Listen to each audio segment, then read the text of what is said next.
বিকেলের ম্লান আলোয় ঢাকা শহরের এক কোণে বসেছিল রুবাইয়া। পরনে সাদা লাল শাড়ি, ঠোঁটে হালকা লিপস্টিক, কিন্তু চোখের ভেতরটা ছিল গভীর অন্ধকারে ডুবে থাকা নদীর মতো, নীরব, ভারী আর প্রশ্নে পরিপূর্ণ। তার পাশে কেউ বসে না। রাস্তা দিয়ে যখন কেউ হেঁটে যায় সবাই একটু দূরত্ব বজায় রাখে। কিছু কিছু পথযাত্রীরা মুখে হাসি চেপে কটু কথা ছুঁড়ে দেয়। কখনো কখনো কেবল চোখ নামিয়ে নেয়, যেন সে মানুষ না, যেন তার অস্তিত্বটা এক অস্বস্তি।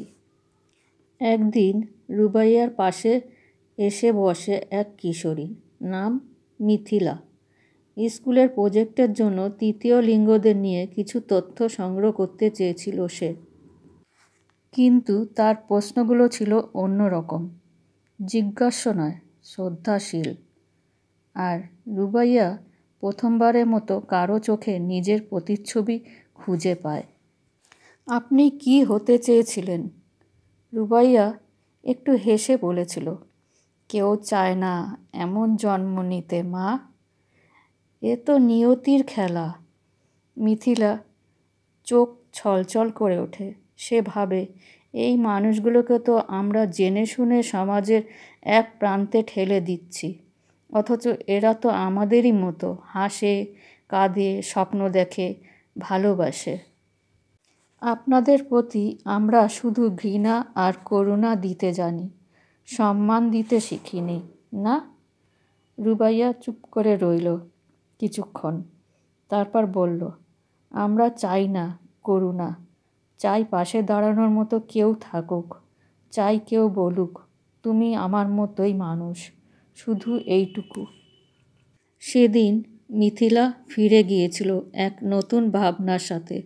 সে বুঝেছিল সমাজ বদলাতে হলে প্রথমে বদলাতে হবে নিজেদের দৃষ্টিভঙ্গি।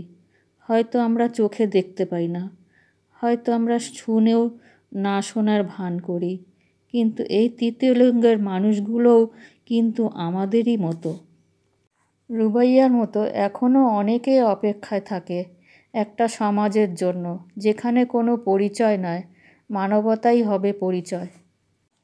তাই যদি কখনো পথে কারো দিকে তাকিয়ে তোমাদের মনে প্রশ্ন আসে, তারা কি মানুষ?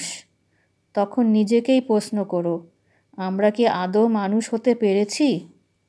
ভালোবাসা দিতে শেখো, তাহলেই হয়তো তোমার চোখ খুলে যাবে। আর তখন তুমি দেখতে পাবে তৃতীয় লিঙ্গ নয়, ওরাও মানুষ, ঠিক তোমার আমার মতোই।